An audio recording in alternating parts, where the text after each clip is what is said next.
Bienvenue à Opinion d'aînés, une émission qui traite des enjeux de notre génération, des propos que vous n'entendrez nulle part ailleurs. Mon nom est Alain Charbonneau, je suis en compagnie toujours de Nicole Boulanger qui est à Québec. Bonjour Nicole. Bonjour Alain. Et ainsi qu'avec Dominique Delbast qui lui est à Sherbrooke. Bonjour Nicole, bonjour Alain. Alors, on y va avec notre premier sujet de la semaine. Nicole, vous avez remarqué que le gouvernement du Québec a fait un petit effort pour améliorer les soins à domicile et que la Fédération de l'âge d'or du Québec s'en est rendu compte. Et oui, le réseau FADOC accueille favorablement cette formation accélérée, on doit dire cependant, aux préposés en soutien à domicile. Et ça répond à la demande de travailler sur l'enjeu de la pénurie de main-d'œuvre en développant surtout cet incitatif financier. Et cette mesure-là, selon la FADOC, permettra de rehausser l'offre en matière de soins à domicile, qui est d'ailleurs une de leurs priorités.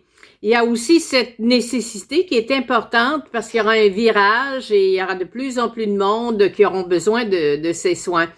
Les recommandations, en fait, de la FADOC, c'est rehausser les cohortes d'étudiants en santé, de recruter du personnel à l'international et aussi améliorer la mise à niveau des acquis et des compétences. Et ce qu'attend, en fait, la FADOC, c'est de moderniser le système professionnel et de faire aussi un décloisonnement des professions du domaine de la santé. Mais selon la FADOC, c'est un pas dans la bonne direction. On peut peut-être résumer un peu, je ne sais pas si vous le voulez, Alain, ou vous pensez que les gens connaissent davantage le programme. En fait, le Québec a lancé cette formation qui est plus courte et qui est payée pour les préposés au soutien à domicile. Le processus d'inscription est déjà lancé. Et la durée, c'est 705 heures sur 5 mois, comparativement aux 870 heures requises pour cette formation-là traditionnelle, et ce sera donné dans toutes les régions du Québec. L'objectif, c'est de former, d'ici l'automne 2024, 1000 nouveaux préposés. Et le but, eh bien, c'est de diminuer les recours à ces agences privées que l'on fait souvent, parce qu'il y aura, comme on le disait, une augmentation qui est prévue au niveau des besoins dans les prochaines années. Alors, la formation rémunérée, c'est une aide financière de 12 000 $ répartie en 3 versements de 4 000 $. Les 2 premiers 4 000 $ sont donnés lors de la formation et le dernier lors de la remise de l'attestation de professionnelle, de cette étude professionnelle. Mais cependant, si les gens n'ont pas complété, ils devront remettre les 8 000 $, les 2 versements de 4 000 $. Alors, les gens sont assurés quand même d'un emploi, ce qui est quand même bien à la fin de la formation. Et je vous donne le site, c'est avenirsanté.gouv.qc.ca. Et on doit bien les traiter, ces gens-là. Ce sont un traitement VIP parce que c'est pas facile. C'est pas tout le monde qui est capable de donner ses soins à domicile. C'est exigeant. Faut se déplacer en auto le jour ou le soir. Et c'est exigeant physiquement. Oui, exactement. Et on sait que les Québécois veulent être soignés à la maison le plus souvent et le plus longtemps possible. Alors, faut en prendre soin. Et puis, c'est une heureuse initiative qui semble bien accueillie de façon générale. Il y en a au niveau de la durée du cours, ça les chicote un peu, mais c'est en majorité bienvenu ce genre de programme. Bon, maintenant, nous allons toujours rester dans le séjour à domicile, mais plus particulièrement le séjour sur notre planète, sur Terre, avec Dominique Delbast. Dominique, vous qui êtes un homme aux multiples talents, vous allez nous dire qu'est-ce qu'ont trouvé les experts pour qu'on vive jusqu'à 120 ans. Ça, c'est des soins pendant longtemps. Alors écoutez, là, j'admire votre optimisme et c'est vrai que pour l'instant on parle beaucoup de ça, vivre jusqu'à 120 ans. La science nous a habitués à des avancées spectaculaires et c'est vrai qu'aujourd'hui on vit quand même jusqu'à 80, 90 ans en assez bonne forme. Et savez-vous, il y a quand même 4000 centenaires au Québec. Il y en a oui, 4000 quand même. Il y en a 35 000 en France. Et en France, il y a 31 personnes qui ont plus de 110 ans. Et ce sont toutes des femmes. Eh bien. Alors on s'approche des 120 ans. Et aujourd'hui, on connaît tous des nonagénaires qui sont en forme physique, morale et intellectuelle formidable. Alors, la science, aujourd'hui, c'est surtout la médecine. La science avance très, très, très, très vite. On s'en rend compte tous les jours, même si on n'a pas accès à la médecine comme il faudrait. La médecine avance très vite. Et moi, j'ai aucun doute que cette médecine-là va un jour nous rendre à 110 ans, peut-être même plus, et c'est quand même de belles perspectives. Sauf que la question est toujours là, comment est-ce qu'on va se rendre au bout de notre vieillesse, au bout de notre vie, que ce soit à 90 ou que ce soit à 120 ans, de quelle façon on va pouvoir en profiter, quelles vont être nos conditions de santé, quelles vont être nos conditions de vie. Alors ça, c'est déjà la grande question. Mais il n'y a aucun doute que la médecine va se rendre à 120 ans et peut-être plus. Et je suis de plus en plus persuadé que ça va être beaucoup plus agréable pour tout le monde, qu'on aura des centenaires qui iront danser régulièrement, qui prendront leurs petits coups, qui prendront leurs petits apéros, qui participeront à la vie collective d'une façon active. Et on en a besoin de ces gens-là parce qu'ils ont tous une expérience formidable. Parce que ce sont presque des bibliothèques, ces gens-là, avec toute l'expérience qu'ils ont, les connaissances. Si on se rend à 120, c'est extraordinaire. C'est vrai, et ce sont des références dans notre vie, des marqueurs dans notre vie. Ils ont connu des trucs extraordinaires que les jeunes ne connaîtront jamais. Et c'est vraiment des puits de connaissances. Alors, je suis optimiste. Tout le monde est optimiste. Pour l'instant, on va commencer par vivre jusqu'à 90 ans en bonne santé physique et morale et mentale. Et tranquillement, on va s'amener à 120 ans.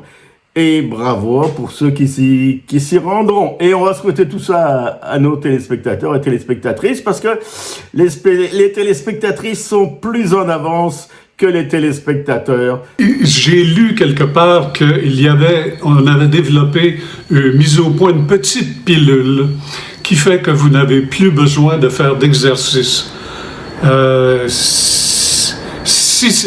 Si c'est le cas, achetez des actions de la compagnie, hein?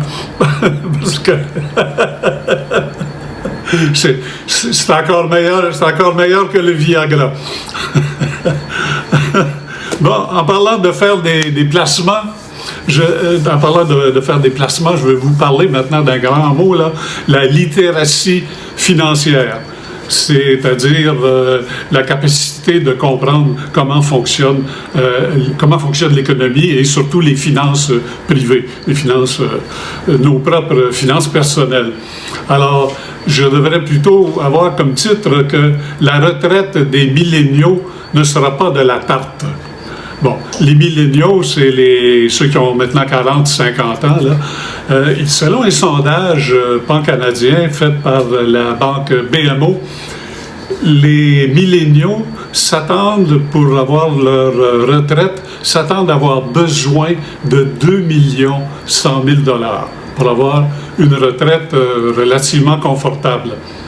Les experts, c'est une sorte de pessimisme en fait, parce que les experts disent, pour prendre une retraite confortable, on n'a pas besoin d'autant. Ce serait plutôt autour d'1 million d'épargne, 870 000 $, quoi.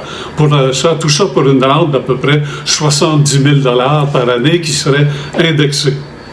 Donc, comment se rendre, comment faire pour avoir une retraite, pour économiser? Eh bien, il faut se renseigner Sans devenir un expert en finance, moi je vous invite à consulter un organisme qui est très sérieux, qui a fait une très bonne recherche sur comment gérer ses finances, et c'est l'Autorité des marchés financiers. C'est une agence du gouvernement du Québec qui surveille l'honnêteté et la conformité, la légalité des transactions financières, et qui aussi, c'est l'endroit pour se plaindre lorsqu'on est victime d'une fraude, soit dit en passant. Donc, l'AMF... Est-ce que c'est celui qui surveillait le dénommé Lacroix? C'est l'ancêtre de l'autorité qui portait un autre nom à l'époque et qui avait finalement coincé ce super fraudeur. Alors, l'adresse apparaît à l'écran, allez jeter un coup d'œil et vous verrez également que la situation pour les gens de notre âge n'est pas toujours facile. Les 50, 60 ans et plus, particulièrement ceux qui demeurent en périphérie, en banlieue, et qui ont une maison qui est trop grande et qui ont des enfants. Le marché est encore très élevé en immobilier pour se trouver un condo, un appartement à un prix raisonnable. Donc, gérez vos finances avec de l'aide. Dans le fond, c'est le conseil. Allez chercher de l'aide et elle est facilement disponible. Voilà pour aujourd'hui. Alain, à l'heure où les retraités actuels ont à peu près 25 000 $ de revenus en moyenne, comment on va faire pour sauter de 25 000 à 70 000 tel que prévu par l'AMF Ce qu'il faut faire, c'est commencer tôt à économiser. C'est la meilleure méthode. Il y a pas de... À moins que vous soyez chanceux à la loterie, mais comptez pas là-dessus. Mais épargnez dès vos premiers emplois. Alors dites à vos petits-enfants, la retraite, là, c'est bien loin pour toi. C'est bien loin, mais commence à ramasser de l'argent tout de suite parce que ça va venir beaucoup plus vite que tu penses et ça va coûter cher. Alors voilà. Maintenant, on va passer à une de nos rubriques qui sont habituellement nos rubriques assez courtes mais parlantes, la menace de la semaine. On a toujours dans l'argent, Dominique, les arnaques amoureuses. Oh là! Il y en a.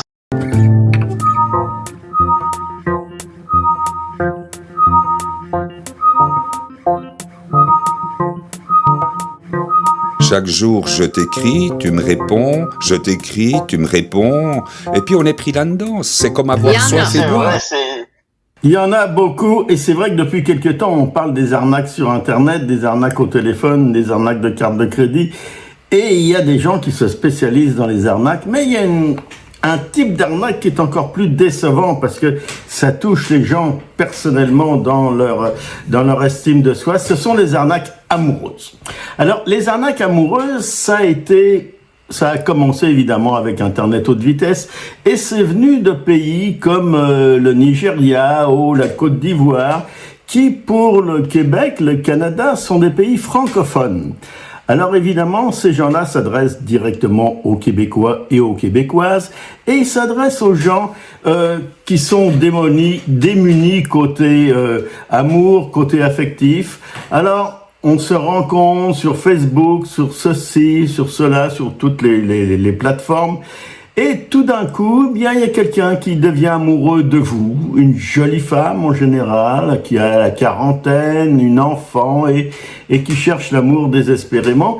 Et ça peut être un homme aussi, ça dépend à qui ça s'adresse, et qui tout d'un coup tombe amoureuse de vous sur Internet, qui est passionné, c'est vous, l'homme ou la femme de sa vie, et commence une relation amoureuse qui souvent est partagée et les gens tombent vraiment amoureux de ces gens-là, qui en réalité sont des gens qui n'existent pas, sont des fausses photos, des faux noms, et on tombe amoureux. Et ce qui est surprenant, c'est que des gens extraordinaires, des gens bien éduqués, des gens intelligents, se font avoir, et ça, j'en reviens pas. J'ai rencontré une femme qui était une femme super brillante, qui était directrice des ventes d'une grande compagnie pétrolière au Canada, qui s'est fait avoir pour 50 000 $.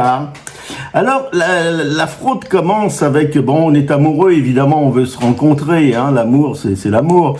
Et ça commence par, j'ai pas de passeport, faudrait que j'aille me chercher un passeport. Alors, si tu veux m'envoyer un petit 100 $ pour que je puisse aller chercher mon passeport, ça va être formidable. Et après, bien, il y a le visa à aller chercher, une cinquantaine de $. Et après, il y a le billet d'avion à avancer, quelques milliers de $. Et voilà, on se prépare à se rencontrer. Ça va relativement assez vite, ça prend 3-4 mois. Allez, on est vraiment en amour fou et tout le monde a trouvé l'amour de sa vie. Et voilà. Et alors là, il faut se rencontrer. Alors, on a le billet d'avion, on a tout ce qu'il faut, on part pour le Canada, mais tout d'un coup, il y a un problème avant de partir. En passant la douane, vous avez quelque chose d'interdit, par exemple de l'ivoire dans vos poches, et vous vous retrouvez instantanément en prison parce que c'est formellement interdit.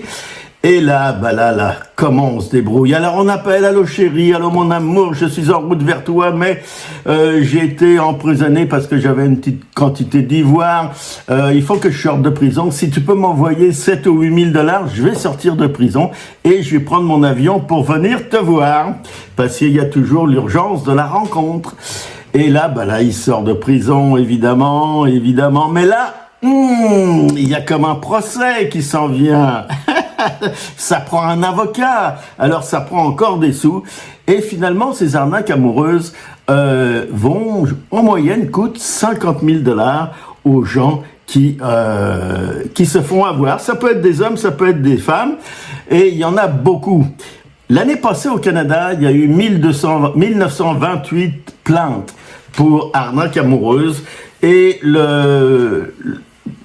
on calcule que ces plaintes ont cumulé à peu près une vingtaine de millions de $. Mais ces plaintes, oui, mais ce ne sont que 1 à 5% des plaintes qui sont déclarées. Donc, imaginez-vous ce que ça doit être en réalité. Et oui, ces gens-là nous ont adoptés. Ils ont même fait des succursales ici au Québec. Ils nous ont envoyé les gens de la Côte d'Ivoire et voilà, et qui sont ici aussi. Alors il y a une espèce de mélange entre les contacts ici, les contacts là-bas, et c'est une industrie vraiment terrible parce que si on estime que c'est à peu près 100 millions de fraudes par année à l'égard des aînés, c'est beaucoup d'argent, et c'est surtout très frustrant pour des aînés qui arrivent en fin de vie, qui espèrent retrouver l'amour. Ils le retrouveront pas, mais ils ne retrouveront pas non plus leur argent. Alors, je vous mets le site. Il y a un site qui donne toutes les arnaques amoureuses et même les photos qui vous sont envoyées pour faire croire que les gens existent. Alors, je vous le marque à l'écran. Et allez vous renseigner, et en cas de doute, débarrassez-vous de ces gens-là, congédiez-les immédiatement parce que tous ces gens-là ne sont que des fraudeurs qui en volent à votre argent. Je voulais conclure en disant que, dans le fond, il faut essayer de combattre la solitude, le manque d'affection qui nous rend vulnérables. Oui, on le sait, mais il faut faire attention quand même. Il faut faire attention à ça. Bon, maintenant nous avons cette semaine 2 personnalités que nous voulons mettre en évidence. Et ces 2 personnes fort différentes, mais on met ces personnes en évidence parce qu'elles sont des exemples. Elles sont vraiment des antidotes à l'âgisme. Dominique, je vous laisse le soin de les présenter. Eh bien, on va commencer par une artiste internationale avec qui j'ai eu la chance de travailler, qui chante depuis 60 ans. Et c'est Mireille Mathieu qui est au Québec pour l'instant et qui fait une tournée au Québec. Qu'elle est belle dans sa robe de mariée. J'aurais tant voulu porter la même. Mireille Mathieu a commencé dans les années 60 avec Michel Drucker et elle a fait une carrière internationale incroyable. Elle a voyagé partout dans le monde, elle a vendu des 120 millions d'exemplaires, je pense. Et Ah oui, oui, oui. Et c'était une femme, c'est encore une femme extraordinaire, gentille, talentueuse, une vraie professionnelle. Et j'ai eu la chance de la présenter à Montréal, à Québec, au Carnegie Hall. Et ça a toujours été un plaisir de travailler avec elle. Donc, elle a 60 ans d'expérience. Il faut noter tout ça.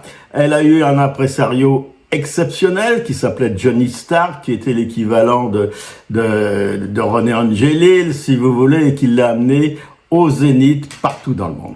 Alors, Mireille Mathieu, félicitations. Continuez à nous émouvoir en chantant.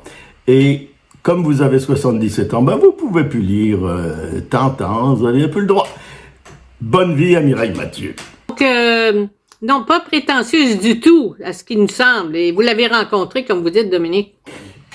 Oui, j'ai travaillé avec elle. Elle était très, très, très, très simple, sauf quand il s'agissait de choisir sa suite à l'hôtel.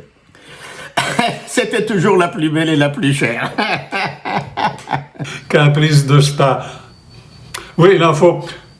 Mais nous allons maintenant présenter une autre personnalité qui est complètement différente et qui était peut-être moins capricieuse sur le logement ou dans d'autres sphères. Dominique? Oui, oui, mais elle avait aussi des caprices, faut dire ce qui est, et c'est Louise Cousineau qui était longtemps la critique de télévision, de la presse, et qui avait, je dois dire, la plume bien insérée. J'ai eu l'occasion de me frotter à elle quelques fois, des fois c'était juste et des fois c'était pas juste. Mais c'était vraiment elle qui a lancé la critique télévision à la presse et elle savait de quoi elle parlait.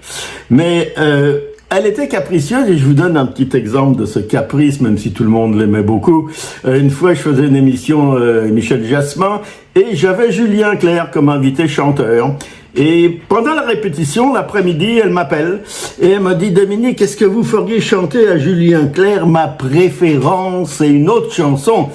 Alors je lui dis « Ben non, Louise, parce qu'on fait le lancement des chansons de Luc Cousineau, qui était dans le temps La fille au bon nylon, etc. » Et alors je dis « Je peux pas. » Et le lendemain, dans la presse, elle m'a descendu, pas tellement sur l'émission, mais en disant qu'il y avait des caméramans qui se promenaient dans le studio, puis que c'était pas acceptable. Alors, c'était quand même une fille extraordinaire. Elle nous a quittés à 86 ans.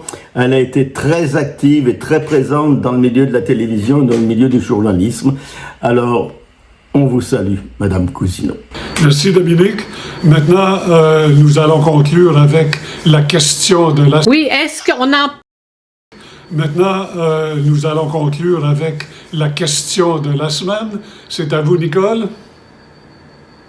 Parlais un tout petit peu tout à l'heure, est-ce que vos enfants et vos petits-enfants auront une retraite aussi confortable que la vôtre? Alors, on aimerait avoir l'opinion du public en général là-dessus. Ce sera pas facile, comme vous disiez tantôt, Alain. Faut économiser très jeune, peut-être à partir dès le premier travail, parce que ces jeunes-là n'auront pas, comme leurs parents, un fonds de pension, ne travailleront pas 20, 30, 40 ans pour une même compagnie. Alors, faut qu'ils construisent eux-mêmes ce fonds de retraite, je pense bien.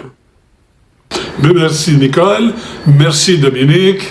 Eh bien, ceci conclut notre émission pour cette semaine. Merci de votre attention. Répondez à nos questions et on vous attend la semaine prochaine. Mais d'ici là, profitez de la vie.